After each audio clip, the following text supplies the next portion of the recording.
El impacto que tiene o que ha tenido la pandemia por COVID-19 sobre las enfermedades cardiovasculares se torna muy importante.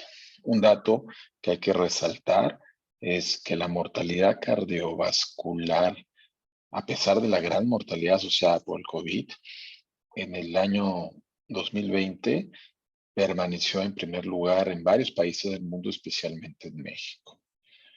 Soy el doctor Eduardo Chuquiure Valenzuela, cardiólogo clínico del Instituto Nacional de Cardiología Ignacio Chávez de México, quien en estos breves momentos estaremos discerniendo al respecto de estos aspectos, impacto cardiovascular en el COVID-19. Es un honor haber sido invitado por la Sociedad Cardiolatina, muy especialmente al doctor Edgardo Spanik, por esta amable invitación. Mi conflicto de interés para la presente conferencia, no tengo ningún conflicto de interés y estos son los objetivos de lo que vamos a tratar de disecar y poner a discusión al final de la conferencia. Iniciaré con el mecanismo de daño miocárdico. Todo el mundo ya conoce en la actualidad que todo este problema inflamatorio, este problema neumológico inicialmente, pero con un gran impacto sobre todo la economía, inicia con la infección viral por este coronavirus.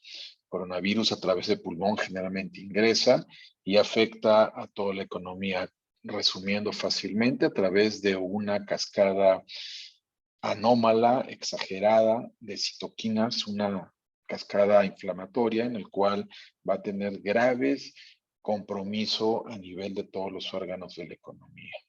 El COVID ya era conocido, como 4 años antes salieron publicaciones genómicas que coincidieron con el COVID de estos nuevos, pero sobre todo los iniciales pacientes infectados.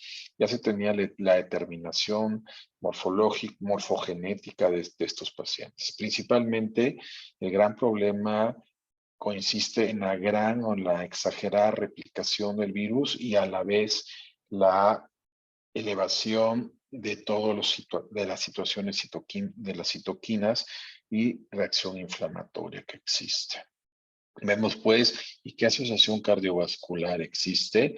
Les voy a traer este primer caso que se publicó en la revista europea de cardiología, en el cual Tabasi nos refiere un paciente de 69 años de edad que ingresó con un cuadro gripal de horas que rápidamente progresó en urgencias, empezó a tener deterioro respiratorio, deterioro a nivel hemodinámico, se intubó, pasó a choque cardiogénico y finalmente murió.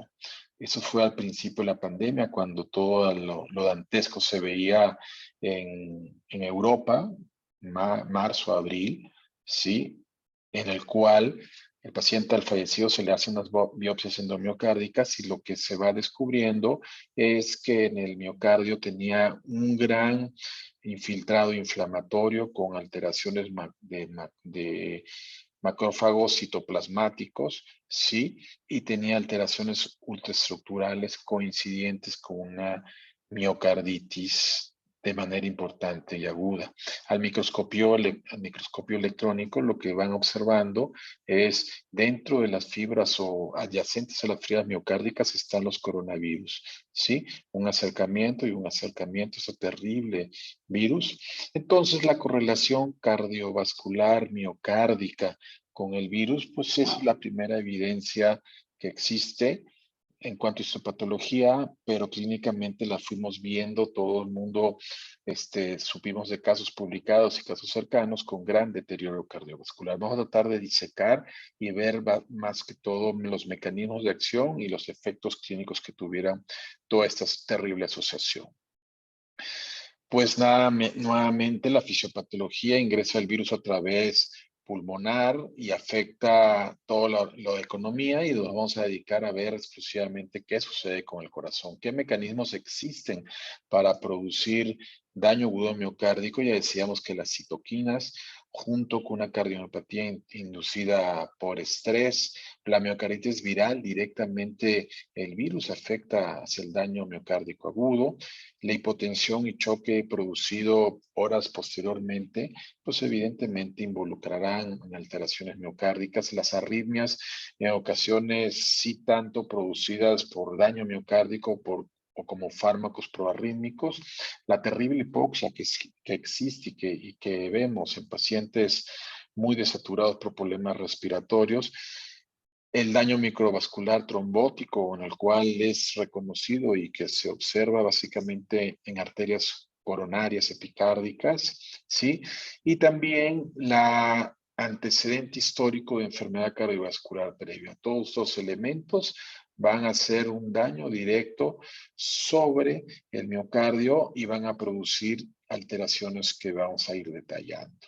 El primero de ellos, que inicialmente se compuso como un síndrome cardiovascular agudo asociado al COVID, es la presencia o la alta incidencia de síndromes isquémicos coronarios agudos, con o sin elevación del segmento ST. ¿Cuál es el mecanismo asociado fisiopatológico? Pues la infección vascular que existe, el virus, todo el endotelio se ha visto que se están alterados, básicamente coronarias. Esto va a haber una inflamación vascular, lo que va a promover la anexo de los síndromes isquémicos. De otro lado está el síndrome respiratorio agudo asociado con hipoxia, en el cual nos va a reflejar disminución del aporte miocárdico de oxígeno. La estimulación simpática en todos estos pacientes aumenta la demanda de oxígeno miocárdico. Esto claramente desde los 70 se veía el desbalance entre demanda y aporte del miocardio, bueno, de oxígeno hacia el miocardio, pues es un mecanismo directo de isquemia, de lesión miocárdica directa. La tormenta de citoquinas junto con el estado de hipercoagulabilidad en este grupo de sujetos, junto con rupturas, aumenta la incidencia de ruptura de placas. Todos estos nos van a llevar muy seguramente a un infarto del miocardio en este grupo de pacientes. Pero también existen o se han observado pacientes con infarto del miocardio, síndromes isquémicos coronarios agudos, sin obstrucción de las arterias coronarias. Básicamente está referidos a la tormenta de citoquinas, los cuales a través de la supresión o favorecidos por la supresión de los receptores de la enzima convertidora angiotensina 2, los cuales causan directamente un daño miocárdico. Y las altas concentraciones de virus en pacientes realmente graves son los que alteran más, como ya veíamos en el grupo, en el paciente italiano que estaba saturado de coronavirus el miocardio. Arritmias. Ustedes son una sociedad básicamente dedicados a arritmias y no me dejarán mentir que las arritmias tienen un efecto multifactorial. Vamos a ver, la respuesta inmune ya decíamos que es causante de terribles alteraciones y irritabilidad del miocardio que produce arritmias. Isquemia miocárdica por aquellos eventos ya señalados previamente, juntos con la alteración simpáticas, y hay una teoría de hipertensión pulmonar. Básicamente se mencionaba desde principios de estudios ecocardiográficos realizados a los pacientes que había cierta tendencia, más que todo a congestión, a dilataciones del ventrículo auricular derecha, así como un grado de engrosamiento particularmente observado al ventrículo derecho. Esto generaba fibrilaciones, flóteres auriculares asociados a hipertensión pulmonar y sobrecargas ventriculares derechas. ¿Sí? La hipoxia debido al gran daño pulmonar, pues sí condiciona irritabilidad del miocardio. Y lo que es muy importante es esto generado conjuntamente con el tratamiento. Se empezaron a utilizar una serie de fármacos, los cuales tenían, ya sea aislado o en asociación, tenían efectos proarrítmicos, los cuales pues fueron gran parte del dolor de cabeza al momento de ingresar a nivel hospitalario debido a la automedicación. Y ya dentro de terapia, lo que está dentro de terapias intensivas, vemos y que existen demasiado cambio de volumen intravascular. Ingresamos volumen, retiramos volumen de acuerdo al grado de congestión pulmonar que tuviera el paciente o las necesidades hemodinámicas que tuvieran, aunado con las alteraciones electrolíticas que tuvieran estos pacientes. Entonces, en conjunto, todos estos mecanismos coadyuvan o de manera directa han producido o producen las arritmias dentro de estos pacientes. Hay que decir que todas estas complicaciones clínicas van de la mano del estado de gravedad. Contra más grave el paciente, evidentemente va a estar más complejo la situación de anomalías cardiovasculares. Básicamente lo que veíamos y lo que vemos en los pacientes graves es una importante miocarditis, desregulación citoquímica importante, así como una cardiomiopatía de estrés. Otras situaciones es insuficiencia cardíaca y algunos pacientes a choque cardiogénico que amerita en mínimo porcentaje de pacientes. Desde iniciales reportes se veía que un porcentaje menos, muy despreciable, que llegaban a ser choque cardiogénico que requerían asistencia ventricular avanzada. Pero la insuficiencia cardíaca, ¿qué mecanismos existen? Evidentemente, la insuficiencia respiratoria aguda, la hipoxia, nuevamente reducen el aporte miocárdico de oxígeno. Asociado con la tormenta de citoquinas, existe una franca depresión miocárdica por todas las alteraciones observadas inmunológicas. La estimulación simpática, pues produce un aumento de la demanda de oxígeno. Estos mecanismos ya son conocidos como isquemia, pero directamente impactan sobre la contractilidad miocárdica. Y directamente, ya lo vimos en las fotos iniciales, la infección viral produce una miocarditis. Todo esto va a hacer insuficiencia cardíaca, deterioro agudo de miocardio, ya sea en pacientes que tenían historia de insuficiencia cardíaca, historia de enfermedades cardiovasculares o pacientes de nuevo que no tenían. La gran pregunta que estamos haciendo después de esta pandemia, asociados a todas las patologías que hemos visto también, y especial insuficiencia cardíaca, es tratar de dilucidar si esto va a impactar en el seguimiento o va a haber demasiado deterioro cardiovascular con este grupo de pacientes. También existe tamponamiento, derrames pericárdicos en este grupo de pacientes y también las complicaciones tromboembólicas. Para las complicaciones tromboembólicas básicamente están en relación directa con una microangiopatía. ¿Sí? ¿Por qué? Porque hemos visto que muchos de estos pacientes, si no la gran mayoría, factor también de mal pronóstico, tenían elevados niveles séricos de dímero D. ¿Por qué? Porque toda esta infección, todos estos mecanismos fisiopatológicos favorecen un estado protrombótico en los pacientes.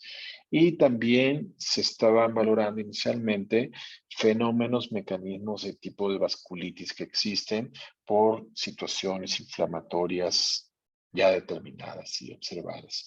Esto es muy importante porque también esto es un grupo colaborativo de terapia intensiva en Europa, también publicada en la revista europea.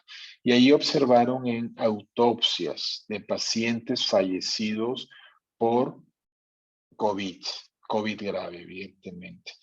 Y se fueron directamente a la situación cardíaca. Y lo que observaron que el 86% de los corazones de los pacientes que recibieron esta autopsia y publicados en este interesante artículo tenían infiltración de macrófagos. ¿Qué es esto? Estados iniciales de miocarditis, de inflamación aguda del miocardio, pero solamente el 14% llegaran a completar diagnóstico histopatológico de miocarditis linfocítica. Vamos a ser más claro, la gran mayoría de pacientes sí tienen inflamación, tienen infiltración viral, infiltración de macrófagos, existe algún daño miocárdico mínimo que clínicamente no se traducía, ¿sí? Pero el 14% llega a tener una miocarditis franca histopatológica. Hay que decir también que un paciente tuvo infarto agudo del miocardio por síndromes con elevación del segmento OCT por oclusión coronaria. Y aquí demuestran cómo está el lumen de la descendente anterior, proximal, y con un gran core lipídico del paciente, ¿sí? Y lo que describen también es 4 pacientes que tenían trombosis microvascular dentro de arterias epicárdicas coronarias. Entonces vamos viendo que la fisiopatología demostrada previamente concuerda con esta serie de casos anatomopatológicos, que todos los enfermos tenían troponina, elevada troponina, porque pues imagínense todo el daño miocárdico que existía, pacientes con infarto, con trombosis, pero básicamente la gran mayoría con algún grado de miocarditis. Y en ese momento ya, eso ya es a principios de este año 2021, que la evidencia de miocarditis asociada a COVID es causa disfunción cardíaca, pudiera ser limitada. Limitada en cuanto a la proporción de pacientes. Hay que decir claramente que esta serie de casos es en ausencia de vacunas. Eso es importante para los comentarios que voy a hacer posteriormente. ¿Sí? Bueno, seguimos. ¿Qué grupos de riesgo? Y vamos viendo qué grupos de riesgo hay. Pues ya vimos de la elevación de troponinas, que los pacientes que tenían más alta mortalidad, característicamente a los días, a las semanas, empezaba a disparar la troponina, y a los que tenían mayor mortalidad en comparación con los pacientes que sobrevivían, que no había elevación de troponinas. Cuando se acerca y se distribuye en 4 grupos con elevación, el grupo con mayor mortalidad es el paciente que tenía antecedentes cardiovasculares con elevación de troponinas, y el grupo que tenía menos mortalidad es en ausencia de ambas patologías. Es un factor de daño miocárdico, pues evidentemente no tanto isquémico, sino por el daño miocárdico ya referido previamente. Los linfocitos en pacientes sobrevivientes en azul estaban mayormente elevados. La respuesta era más idónea respecto de los que fallecieron, que la respuesta era plana. En cambio, el dímero D ya decíamos que es un factor en el cual se demuestra una alta mortalidad que se dispara desde los primeros días de los pacientes gravemente hospitalizados, a diferencia de los pacientes que sobreviven, que no tuvieron una elevación significativa de este parámetro sérico. La interleucina 6 también se demostraba, la tormenta citoquinas es elevada en este grupo de pacientes, en los que lograron la mortalidad, a diferencia de los que sobrevivieron. Este estudio básicamente es de muy experimentación y no es un laboratorio al alcance de todos los hospitales. El lactato, pues existía una disociación grande y mortalidad con asociación hacia la mortalidad en este grupo de pacientes. Nos habla de 2 cosas: del estado hemodinámico alterado, así como de la alteración de gas que tenía el paciente. Si el paciente estaba gravemente enfermo en terapias con esta enfermedad, con esta alteración del lactato, pues evidentemente la mortalidad es muy elevada. Vamos viendo qué indicaciones terapéuticas y manejos hemos vivido en todas estas patologías. Y lo que hay que decir es algo muy claro. Como le estoy demostrando, en estos estudios hay muy pocos estudios clínicos controlados. Generalmente se fueron saliendo publicaciones de casos, de series de casos, posteriormente algún tipo de metaanálisis, y recién en esta etapa, estoy hablando finales de octubre del 2021, están apareciendo ciertos estudios clínicos controlados. Es la forma metodológica como se evalúa este grupo de pandemias. Y aquí, a manera de un semáforo, vamos a ver que en negro sí es lo que ha persistido desde inicios de la pandemia. Amarillo y casi rojo, para no ponerle una señal así de un stop así muy, muy franco, es lo que ha percibido este tratamiento cardiovascular convencional. Desde el principio de la pandemia se señalaba básicamente, los malos de la película se decían que eran los tratamientos antihipertensivos, básicamente los YECAS o los ARA2, Todas las sociedades del mundo dieron sus comunicados y básicamente lo que fue de común denominador, porque en ese momento no había ningún estudio bien llevado, es que lo más conveniente era llevar un tratamiento óptimo convencional y no hacer modificaciones. Posteriormente, medicación sintomática por el cuadro gripal inicial, pues la verdad, la evolución de la mayoría de los pacientes, sobre todo los pacientes con desgracia respiratoria que pasaron de manera hospitalaria, pues sirvió en parte de poquillo. Antiinflamatorios y reductores de carga viral se empezaron a utilizar una sarta de medicamentos que la verdad no, en el momento actual no han probado sólidamente una respuesta terapéutica adecuada.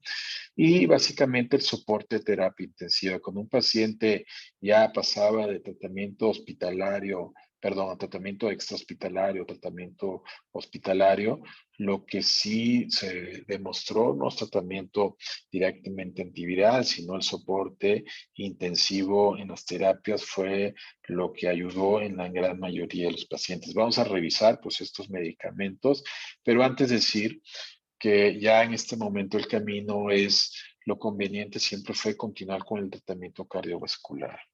El objetivo, como siempre dicen la mayoría de guías de todo el mundo, es dar el tratamiento dosis óptimas tolerables por los pacientes.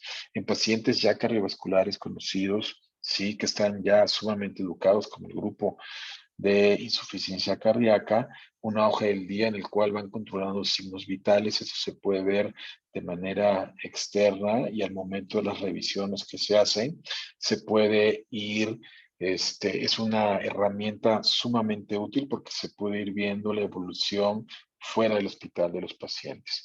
Evidentemente una nutrición y unos ejercicios en medidas que se podía, porque en unos lugares del mundo había el famoso lockdown, no había permitido la salida a la calle de los pacientes. Y lo que es un objetivo básicamente en pacientes cardiovasculares y muy puntualmente en isquémicos, como en pacientes con insuficiencia cardíaca, es la calidad de vida que pudieran llegar a tener todo este grupo de pacientes. Vamos pues, y revisando algunos medicamentos, pues sí, se tornan medios dramáticos en este momento, pero vamos viendo cuáles realmente no sirvieron y antivirales básicamente se han probado hasta este momento, es lo que clínicamente, muchos de ellos no tanto por el efecto benéfico, en algunos casos dudosos, pero básicamente no estaban a disposición de la población en general, entonces estaba muy limitado la utilización de estos medicamentos.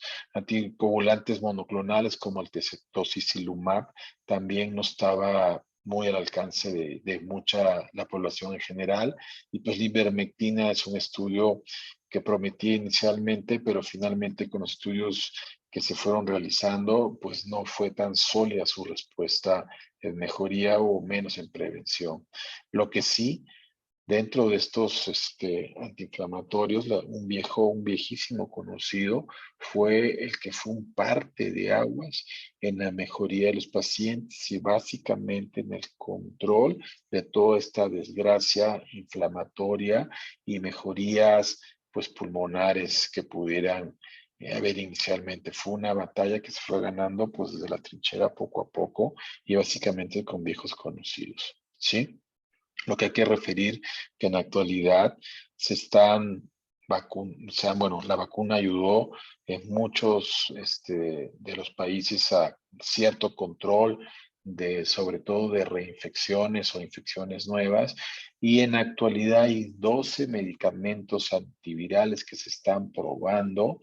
Algunos están en fase 1, fase 2, solamente tres van acabando en fase 2 y uno recién está pasando a fase 3. Entonces, ya el siguiente fase terapéutica o de control de la pandemia que se logró en parte por la situación de las vacunas, vamos a pasar hacia un control a una mayor seguridad por medicamentos antivirales directos sobre el COVID-19. Las recomendaciones que le podíamos brindar desde un inicio es hacer un electrocardiograma. Este era algo súper básico. Se hacían tomografías, se hacían resonancias, ultrasonidos. El electrocardiograma, ¿para qué servía? Evidentemente para la vigilancia de las arritmias. Es un estudio el más bedside que se puede hacer más cercano al paciente. ¿Por qué? Para valorar los efectos adversos y las interacciones medicamentosas. Demasiada inflamación miocárdica que causa arritmias, entonces tener un electrobasal nos ayudó y nos sirvió bastante para corroboraciones posteriormente. Sí, las vacunas, pues ya hay vacunas muchas probadas.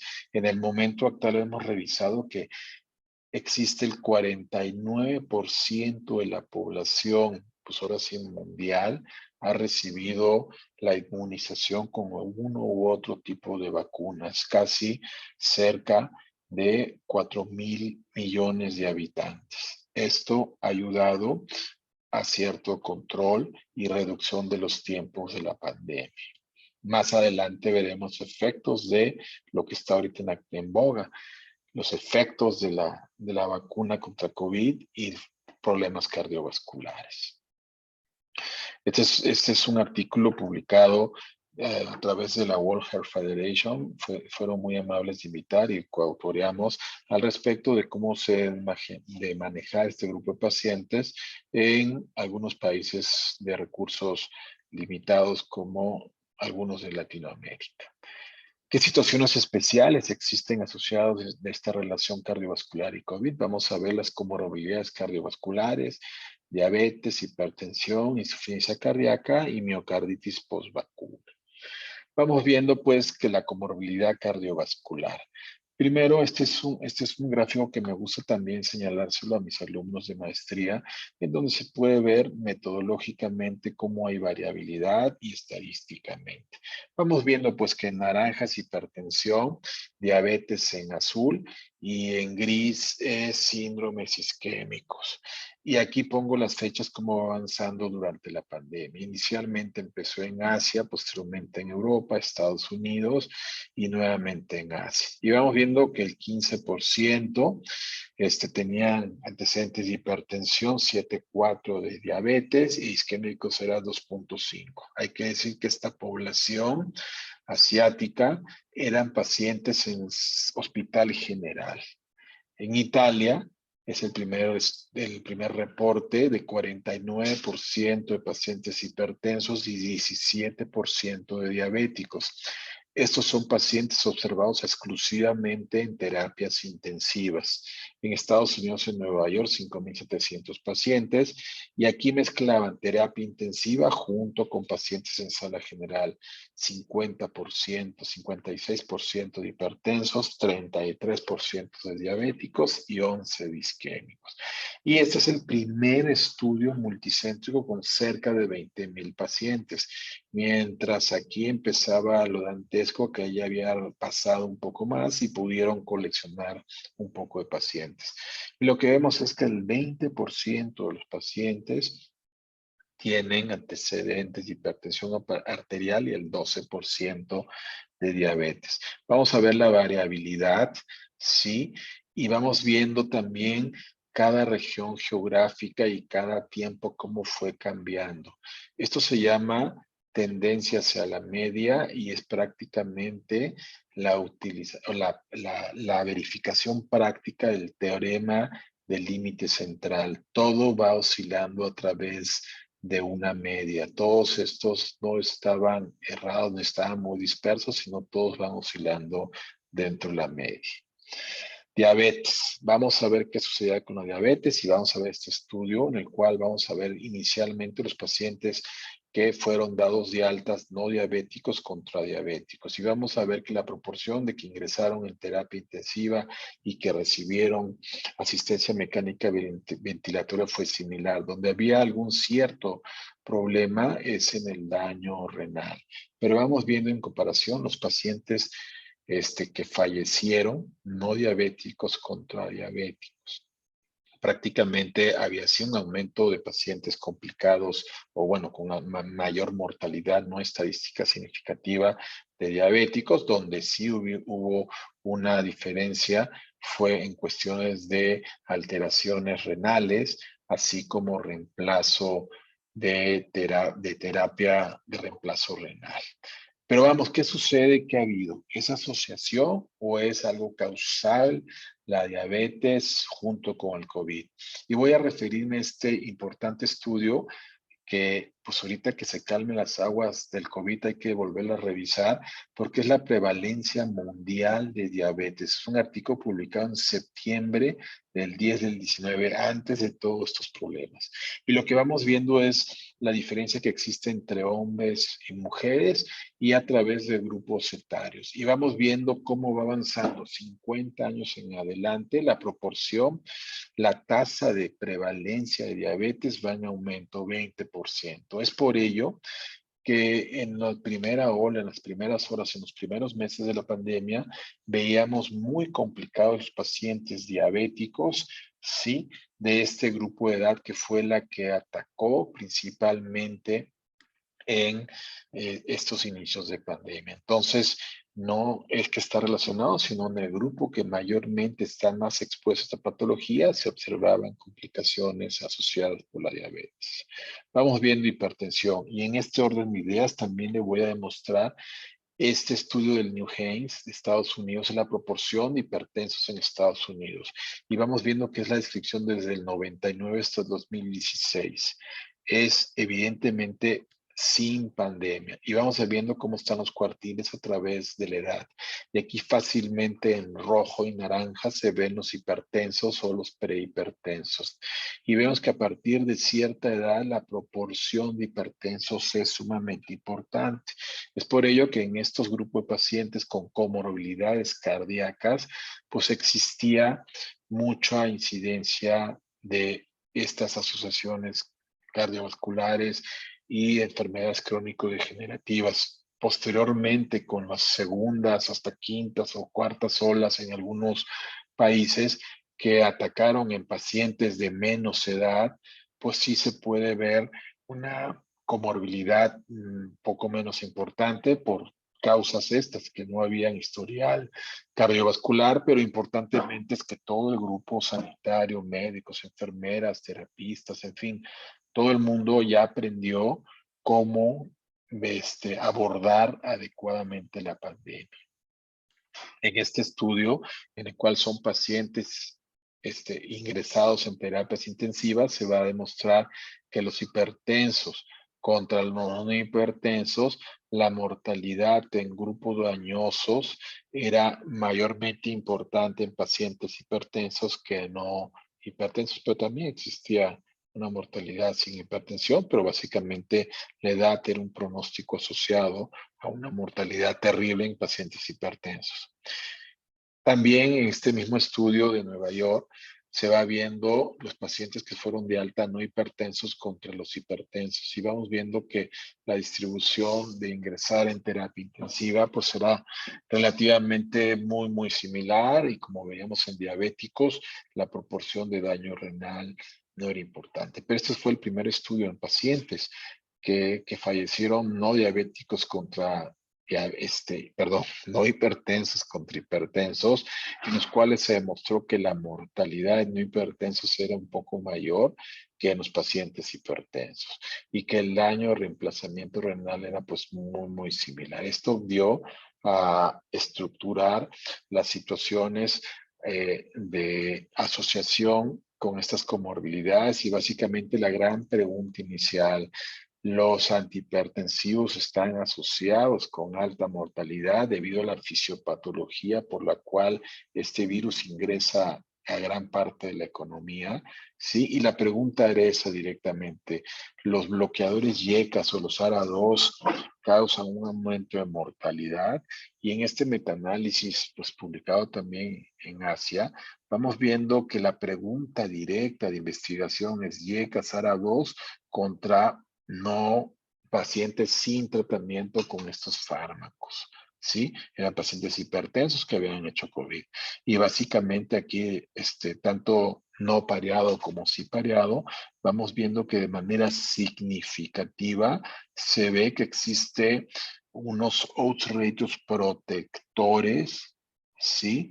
Para el uso de YECAS y ARA2. Y esto confirmó, pues de manera muy inicial, que sí se podían utilizar este grupo de medicamentos y dio soporte a lo que semanas previas o meses previos todas las sociedades cardiológicas o sociedades médicas habían comentado de que había que continuar con el tratamiento antihipertensivo.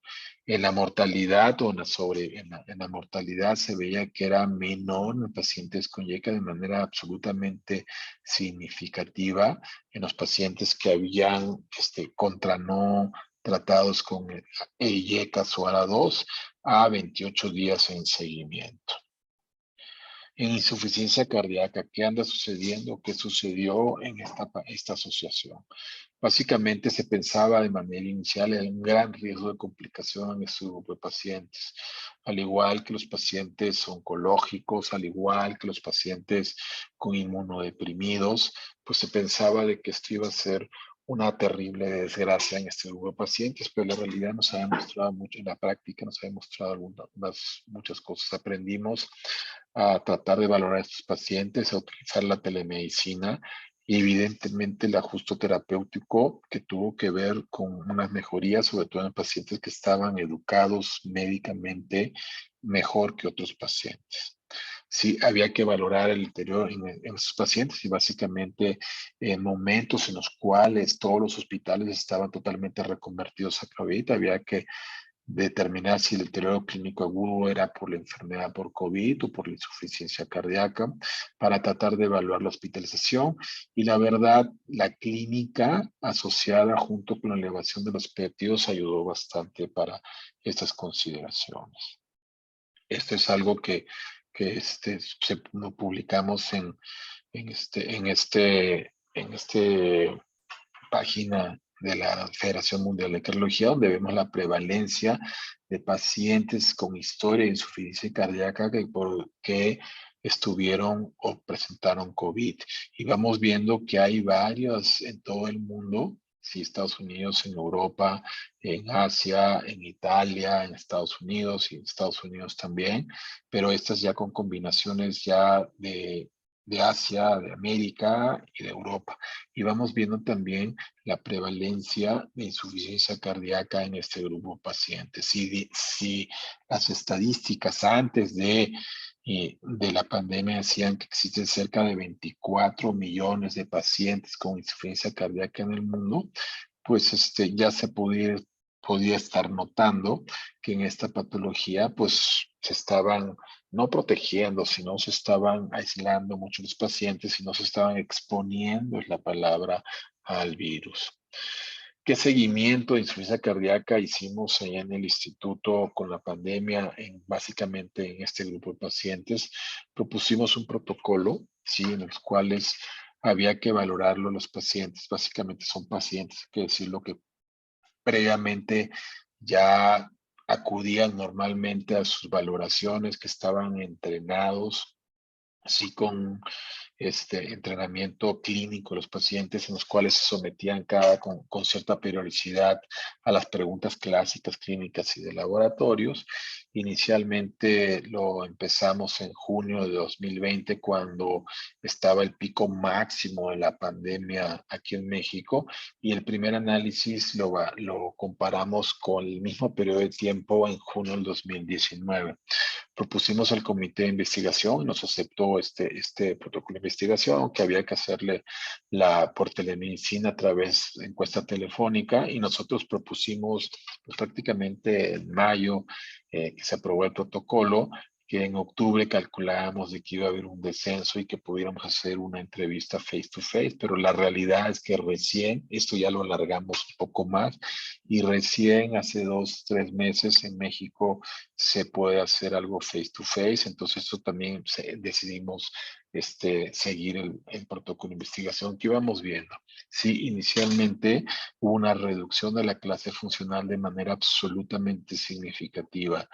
¿Y qué pasó con esos pacientes? Pues se fueron a clase 2 o a clase 3, ¿sí? De manera significativa aumentó, se duplicó, hasta se triplicó la presencia de clase funcional 3 y característicamente la clase 4 en aquellos pacientes demasiado graves, en aquellos pacientes son los travelers frequent flyer, en los cuales están cada vez hospitalizándose, o aquellos pacientes que requieren realmente entrar a un programa de trasplante cardíaco, en aquel porcentaje menos del 1% de toda la población de insuficiencia cardíaca ya valorada aquí en México, pues no hubo un gran cambio significativo de deterioro de la clase funcional. Entonces, este cúmulo de pacientes, esta es la importancia del deterioro de la clase funcional como se fue valorado en nuestro grupo. Vamos viendo que la percepción de limitaciones se hizo una encuesta con percepción de limitaciones, y había cierta limitación significativa cuando estaba en época de pandemia, cuando no teníamos época de pandemia, sí, de manera significativa al momento de caminar. Una prueba pues sí, de los 6 minutos, pero en este momento, al igual que otras actividades físicas que requerían mayor espacio, pues estaban muy limitadas, es lo que pensamos, por el confinamiento social que teníamos. Lo que es importante y va en correlación al deterioro de la clase funcional es el vestirse, el autovestirse de los pacientes, que de manera significativa sí se fue deteriorando. ¿Qué riesgos de mortalidad observamos? Evidentemente fue el cambio de el deterioro de la clase funcional de New York hasta clase peores, como ya vimos. La disnea también fue de manera significativa en los puntos finales de mortalidad junto con hospitalización en este grupo de pacientes.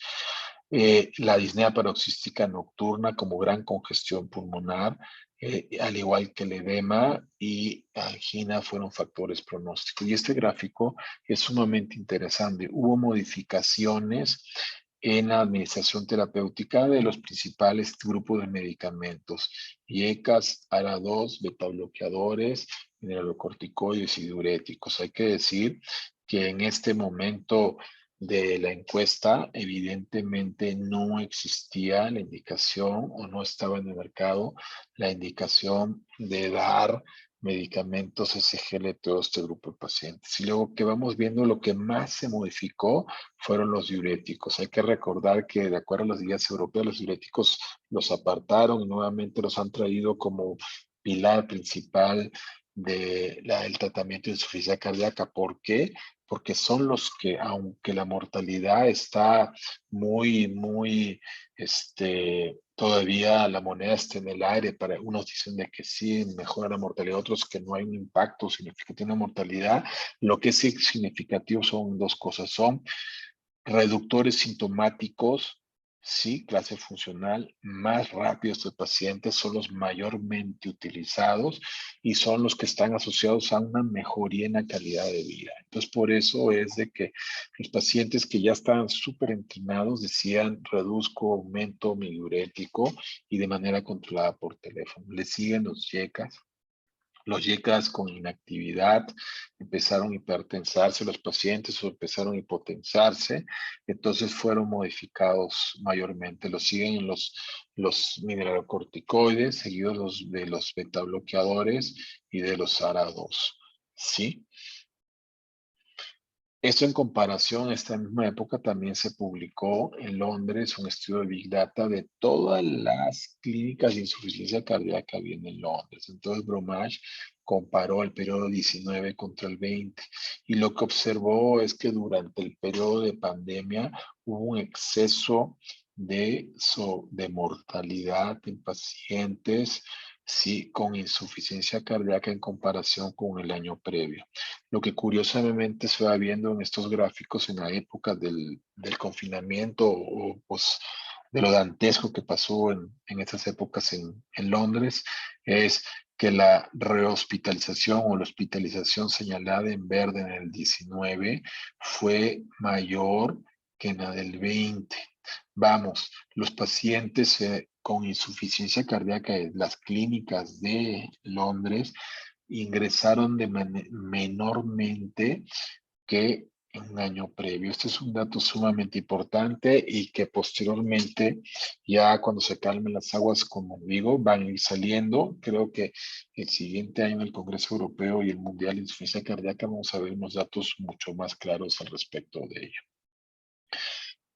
Lo traigo a colación porque sirve, sí está hecho para insuficiencia cardíaca, es una carta clínica de opinión, ¿sí? Publicada en Circulation Heart Failure, en el cual yo les son varias etapas en las cuales se proponían cómo íbamos a pasar la pandemia a sus pacientes, y les voy a proponer 3 puntos que hay que ver. Uno de ellos es falla a optimizar el tratamiento de acuerdo a guías.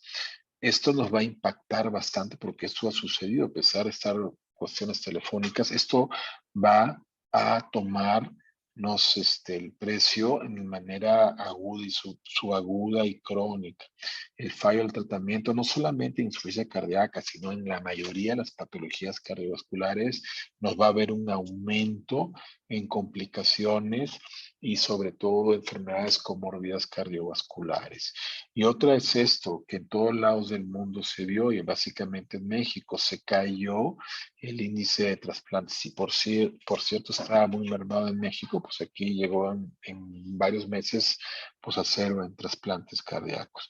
Y algo más terrible, que es mi tercera y creo que la principal punto que hay que valorar, y es un deber de todos nosotros cardiólogos, es esto, que hay un desproporcionado utilización terapéutica de puntos finales, de reducciones de mortalidad en minorías no representativas. Este es un compromiso social que tenemos todos los médicos y más especialmente los cardiólogos. Insisto, no solamente en insuficiencia cardíaca, sino en toda la mayoría de patologías, básicamente por alto costo farmacológico, tecnológico.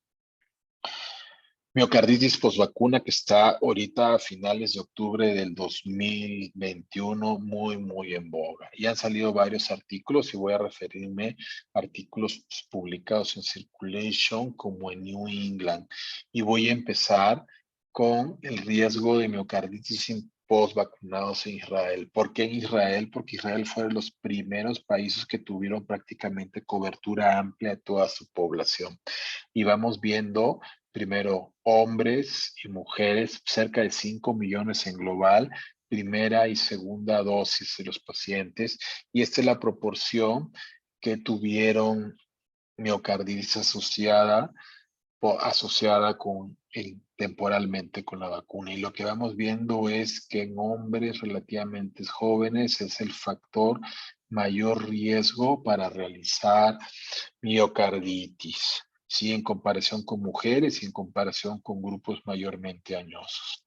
Otra forma de observar es el nivel de miocarditis de grados muy prácticamente clínicamente o histopatológicamente nulos a importantemente clínicamente como desgracias histopatológicas, y compararon aquí importantemente en 3 niveles. El primero es todos los casos, ¿sí? Comparan pacientes vacunados después de la primera dosis, después de la segunda dosis, y los pacientes que no recibieron vacuna en este mismo grupo de tiempo. Y vamos viendo que la distribución básicamente es muy similar. Esto da pie en la comparación que le hice de las autopsias previamente, que los pacientes llegan a tener en proporciones menores casos importantes de miocarditis, y la gran mayoría tienen o presentan miocarditis histológicamente como clínicamente un poco más moderadas o menos graves. ¿Sí? El otro es cuando ya comparan pacientes vacunados con pacientes no vacunados. Hay una desproporción evidentemente muy importante. Se va viendo grupos de géneros y grupos de edad, y lo que decíamos y confirmamos es que lo tiene mayor riesgo en pacientes vacunados contra no vacunados, el riesgo de hacer miocarditis. Pero lo que dicen las conclusiones del New England creo que es importante, que es un evento raro. Acuérdense que el 86% de los pacientes que tenían autopsia en el estudio italiano previo llegaban a tener un compromiso de miocardio y miocarditis. Y aquí fueron 300, bueno, fueron menos, fueron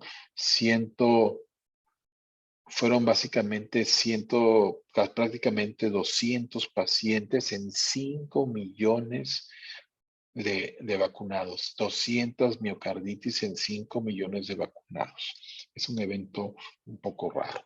Otro estudio, porque sí, la población pediátrica, los jóvenes han tenido. En Pediatrics aparecieron los primeros 7 casos pediátricos en los cuales se va observando que sí, algunos de ellos, la gran mayoría, requirió días en terapia intensiva y el grado fue de manera importante. Evidentemente, como la miocarditis antes de la historia del COVID, se ve que pues lo que se ingresan son los que están clínicamente mayormente graves, ¿no? Miocarditis posvacunados. Esta fue por Berman en New England, publicado recién, bueno, en agosto, ¿sí? En el cual sí se ve inflamación en un paciente o una serie de casos, perdón, que tuvieron inflamación. A diferencia de Tabasi, aquí, bueno, sí se ve en el microscopio electrónico los macrófagos, el daño cardiomiocito y el acúmulo de eosinofilos. Aquí, bueno, no logro ni describen cómo se llama el virus. Lo que sí está en la correlación de que existe un engrosamiento del tejido cardíaco y básicamente en el ventrículo derecho. Esto es sumamente importante, los datos clínicos que decíamos desde el mecanismo. Esto en pacientes con miocarditis post-vacunado. Otro grupo es esta carta de investigación en el cual dice Caroline Rosner que la asociación temporal de miocarditis con la vacuna. Y ella demuestra que, pues sí, en Estados Unidos, porque es un estudio realizado en Estados Unidos, se han vacunado las 3 conocidas vacunas, que la miocarditis se ha reportado como una complicación rara, que sí en los pacientes hay alteraciones clínicas, alteraciones en laboratorios, alteraciones en ecocardiogramas y también alteraciones dentro de los estudios de medicina nuclear, que sí, ella comenta que es una relación pues temporal y que es extraña. Y finalmente, ya para entrar a la discusión, voy a dar las conclusiones. Primeramente, ya, si hemos visto que la prevalencia de enfermedades cardiovasculares, hipertensión, diabetes y en obesidad a través de varios estudios mundiales y ya más adelantados, sí es evidente y es seria la relación. Que en esta complicación, antecedentes de pacientes que han tenido COVID en las primer metaanálisis, 40% no tenía ninguna correlación, hipertensión, diabetes, ya decíamos por la causa, ¿por qué? Porque es más prevalente en grupos etarios de edad, y vamos viendo que algún tipo de oncológicos, algún tipo de enfermedad pulmonar eran menos incidentes en este grupo de pacientes que sí, inicialmente tenían muchas complicaciones respiratorias y otras, y esto ha ido variando y se ha ido ventajosamente reduciendo por el manejo que le hemos dado a los pacientes. Que sí existe una interacción bidireccional, decíamos la fisiopatología desde el momento que ingresa el virus afecta el pulmón y todas las complicaciones cardiovasculares que existen, pero también existe la bidireccional en cuanto a algunas drogas que van sobre la gravedad y la susceptibilidad, sobre todo a niveles de receptores de cómo ingresa al organismo este virus, y todas las drogas que inicialmente se utilizaban, sobre todo las proarritmogénicas en este grupo de pacientes. La miocarditis, yo agregaría esta miocarditis temporal, así en forma de pregunta, es temporal, es baja, pero básicamente lo que hay que ver es qué complicaciones a futuro va a dejar no solamente esta pues, miocarditis dada o miocardios dañados en pacientes, en el grupo de pacientes que no se vacunaron y tuvieron COVID, y más que todo en los pacientes que ya están teniendo COVID. Se portará, y a manera de pregunta le digo, como el 1 o menos del 1% de la miocarditis que tienen compromiso cardíaco importante y avanzar en insuficiencia cardíaca, esperemos que sea así. Tratamiento para esta miocarditis, pues si anteriormente para una miocarditis en general viral era muy escaso, pues vamos a ir viendo y son de las preguntas de investigación, sobre todo en seguimiento de estos serie de casos que hay que seguir.